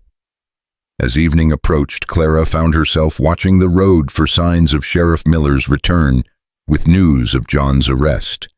The waiting was agony made worse by the knowledge that every minute that passed gave John more time to prepare his defense or plan his retaliation. He'll be arrested soon, Samuel said, noticing her nervousness. Sheriff Miller is good at his job. He won't let John slip away. But as the sun began to set over the New Mexico landscape, painting the sky in brilliant shades of orange and red, Clara couldn't shake the feeling that the hardest part of her fight was still ahead. Filing charges was just the beginning. Now she would have to find the courage to see this battle through to its conclusion, no matter how difficult or dangerous it became. The sound of approaching hoofbeats made everyone in the house tense, but this time it was one of Sheriff Miller's deputies with news. John Dawson was in custody, charged with assault and battery. The first victory in Clara's fight for freedom had been won. But as Clara had learned over 7 years of marriage to a violent man, winning the first battle didn't mean the war was over. The real test of her courage was just beginning. The deputy's news that John was finally in custody brought a moment of relief so profound that Clara felt her knees buckle. She sank onto the bed, her whole body trembling with the release of tension she hadn't even realized she'd been carrying. For the first time in 7 years, she knew exactly where John was, and more importantly, she knew he couldn't reach her. How did he take it? Samuel asked the deputy, a young man named Hayes, who had the earnest look of someone new to law enforcement. Deputy Hayes shifted uncomfortably in the doorway. Not well, sir. He fought us when we put the cuffs on, kept screaming that we were making a mistake, that his wife was a liar and a whore. Sheriff Miller had to threaten him with additional charges just to get him to calm down enough to walk to the jail. Clara flinched at the familiar words. Even in custody, even facing serious charges, John couldn't resist trying to destroy her reputation. She wondered how many people in town had heard his accusations. How many would believe them simply because John had gotten his version of events out first? What about bail? Maria asked, voicing the question that Clara was too afraid to ask herself. Judge Morrison set it at $500, Hayes replied. That's higher than usual for this kind of charge, but the sheriff showed him the medical evidence and convinced him that Mr. Dawson posed a continuing threat. $500 was more money than most people in the territory saw in a year, but Clara knew that John had resources. His ranch was profitable and he had connections in town who might be willing to help him. The knowledge that he could potentially be free again within days made her stomach clench with familiar anxiety. Samuel seemed to read her thoughts. Even if he makes bail, Clara, he'll have conditions. He won't be able to come anywhere near you without facing immediate arrest. You don't know John like I do, Clara said quietly. When he's angry enough, when he feels like he's been humiliated, he doesn't think about consequences, he just acts. Deputy Hayes cleared his throat.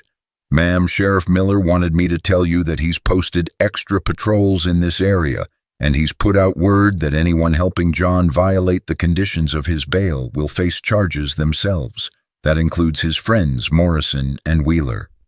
The mention of John's allies reminded Clara that her husband wasn't the only threat she faced. Men like Pete Morrison and Jake Wheeler had their own reasons for wanting to see her silenced, especially if their own wives might be inspired by her example to speak up about their own treatment. "Deputy," Clara said, "has anyone else come forward, any other women with similar stories?" Hayes looked uncomfortable, clearly debating how much to share. "Well, ma'am, there's been some talk around town. Jenny Morrison showed up at Doc Thompson's office this morning with a fresh set of bruises, and Sarah Wheeler was seen at the general store with what looked like finger marks on her neck." Clara felt her heart clench with sympathy and anger. If John's arrest was already causing other men to lash out at their wives, then her fight for freedom was putting innocent women in danger. The weight of that responsibility was almost overwhelming. "It's not your fault," Maria said firmly, seeming to sense Clara's thoughts. "Mija, those women were being hurt long before you found the courage to speak up. If their husbands are getting more violent now, it's because they're afraid their victims might follow your example. That's all the more reason to see this through." Samuel nodded in agreement. "Clara, you can't save every woman in the territory from her husband's fists, but you can show them that it's possible to fight back and win. Sometimes that's the most important gift you can give someone, proof that escape is possible." As the evening wore on, Clara found herself thinking about the women Deputy Hayes had mentioned. She tried to imagine Jenny Morrison's fear when Pete came home angry about John's arrest, or Sarah Wheeler's terror when Jake took out his frustrations on her. The thought that her actions might have triggered more violence was almost unbearable. "I need to do something," Clara said, suddenly interrupting a quiet conversation between Samuel and Maria about ranch security. "I can't just sit here knowing that other women are being hurt because of what I started." Samuel turned to her with a frown. "Clara, what exactly are you thinking?" "I'm thinking that maybe I should go to town tomorrow, talk to these women, let them know they're not alone. If they're already being hurt anyway, maybe they'd be willing to stand with me." The suggestion caused an immediate uproar. Samuel's face darkened with concern. Maria began speaking rapid Spanish that sounded distinctly like prayers mixed with curses, and even Deputy Hayes looked alarmed. "Absolutely not," Samuel said firmly. "Clara, John may be in jail, but his friends aren't. Morrison and Wheeler are probably looking for any excuse to get back at you for what they see as causing trouble for their friend. Walking into town would be like painting a target on your back." Maria was nodding vigorously. "Mija, Samuel is right. It is too dangerous. These men, they are angry and desperate now. They will not hesitate to hurt you if they get the chance." But Clara had spent 7 years being told what she couldn't do, where she couldn't go, who she couldn't talk to. The familiar restrictions, even when motivated by genuine concern for her safety, stirred something rebellious in her chest. "So I'm supposed to hide here forever?" she asked, her voice rising with frustration. "Never show my face in town, never try to help other women who might be suffering the way I suffered." "What kind of freedom is that?" Deputy Hayes shifted uncomfortably. "Ma'am, maybe there's a middle ground here. What if you waited a few days, let things settle down? Sheriff Miller could reach out to these women, see if they're willing to talk." Clara shook her head. "By then, it might be too late. Deputy, you said yourself that Jenny Morrison and Sarah Wheeler are already showing fresh injuries. How much worse will it get while we're waiting for things to settle down?" The room fell silent as everyone grappled with the difficult reality of the situation. Clara was right that waiting might mean more women suffered in silence, but Samuel and Maria were equally right that venturing into town now could be extremely dangerous. "There might be another way," Samuel said slowly, his weathered face thoughtful. "What if we brought the women here instead of you going to them? Doc Thompson could arrange it. Medical visits to check on injuries he's already documented. It would give you a chance to talk to them in a safe environment." The suggestion had merit, but Clara could see several problems with it. "Samuel, these women are terrified. Jenny Morrison isn't going to leave her house to come here, especially not when her husband is already angry about John's arrest. She'll be too afraid of what Pete might do if he finds out." Maria stood up and began pacing the small room, her dark eyes bright with thought. "What if we went to them? But not in town, Mija, these women. They do not spend all their time locked in their houses. They go to church, to the market, to visit neighbors. There are places where we could meet them safely." "Church," Clara said suddenly, the word lighting up her mind with possibilities. "Maria, that's perfect. Sunday service is the one place where all these women will be, and their husbands can't exactly forbid them from attending without causing talk." Samuel was already shaking his head. "Clara, John's friends will be at church too. You'd be walking into a room full of people who consider you the enemy." "But I'd also be walking into a room full of people who might be willing to listen to the truth," Clara countered. "Samuel, if I'm going to win this fight, I can't do it by hiding. Eventually, I have to face this community and let them decide for themselves who to believe." The debate continued late into the evening, with Maria and Samuel raising practical concerns about Clara's safety, while Clara argued passionately for the need to take action. Deputy Hayes eventually excused himself to return to town, promising to pass along their discussion to Sheriff Miller. As the night deepened, Clara found herself lying awake in the narrow bed, staring at the ceiling and thinking about courage. For 7 years, she had thought courage meant enduring whatever John did to her without complaint. Now she was learning that real courage meant fighting back, even when the odds seemed impossible. The next morning brought news that changed everything. Doc Thompson arrived at the ranch shortly after dawn, his usually cheerful demeanor replaced by grim determination. "Clara," he said without preamble, "I need to tell you something that happened last night. Jenny Morrison is dead." The words hit Clara like a physical blow. She felt the blood drain from her face as the full implications sank in. "How? Pete claims she fell down the stairs again," Doc Thompson said, his voice thick with anger and grief. "But the injuries I saw were consistent with a severe beating. Her neck was broken, Clara. A fall doesn't do that kind of damage." Clara sank into a chair, overwhelmed by guilt and horror. "It's my fault. She's dead because I filed charges against John.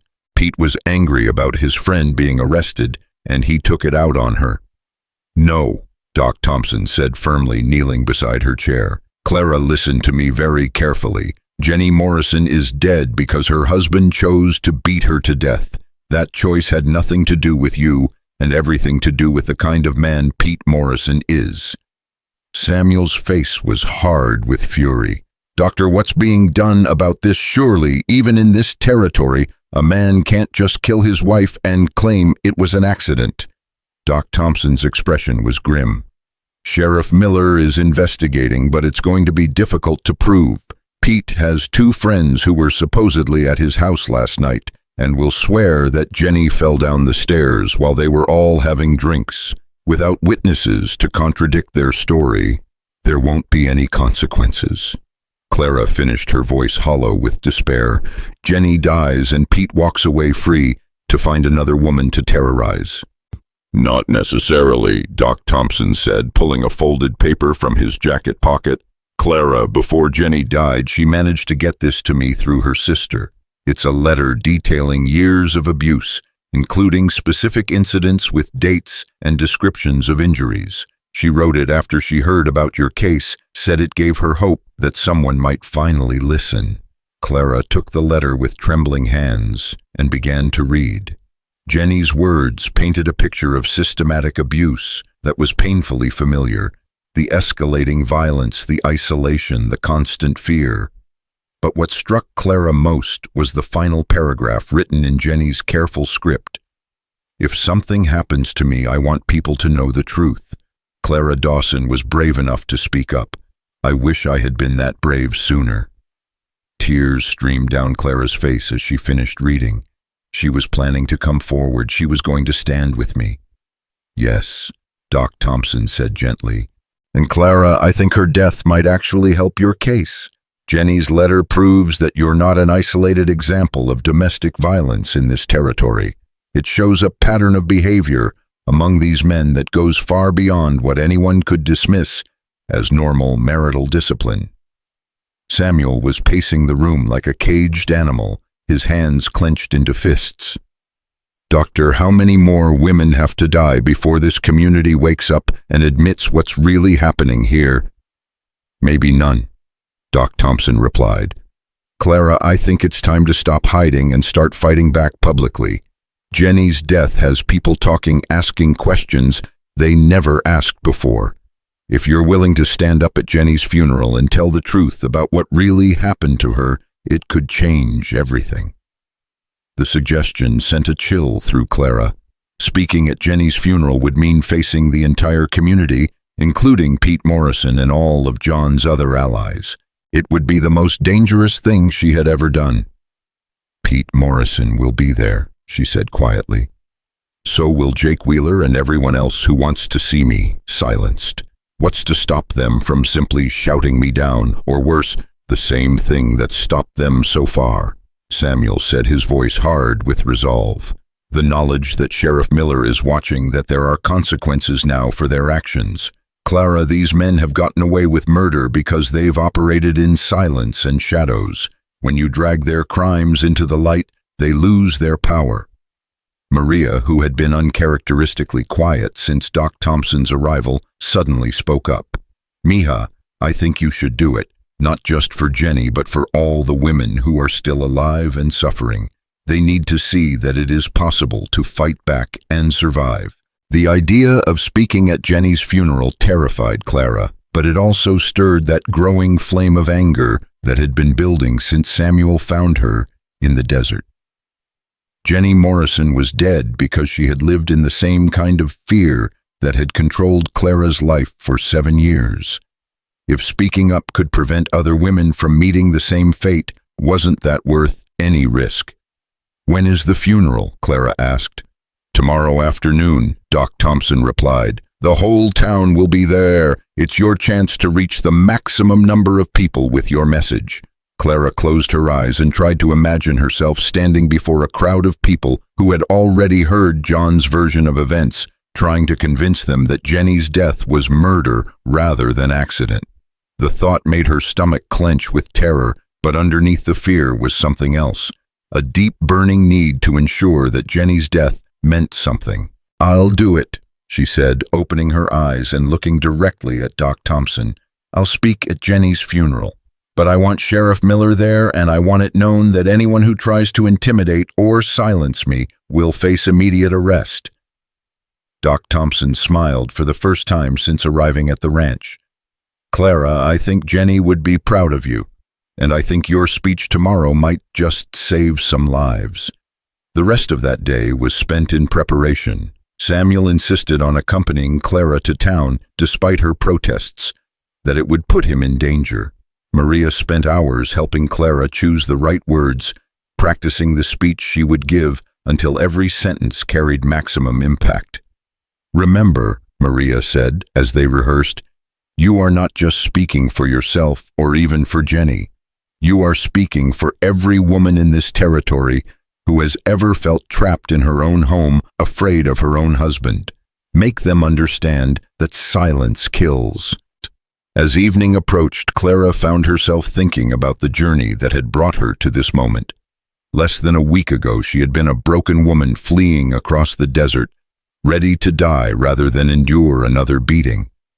Now she was preparing to stand before her entire community and demand justice not just for herself, but for all the women who had suffered in silence. The transformation seemed impossible, but Clara knew it was real. Samuel's kindness had shown her that not all men were violent. Maria's fierce protectiveness had reminded her that she had value. Doc Thompson's professional support had given her evidence. Sheriff Miller's willingness to arrest John had proved that the law could work for victims as well as perpetrators.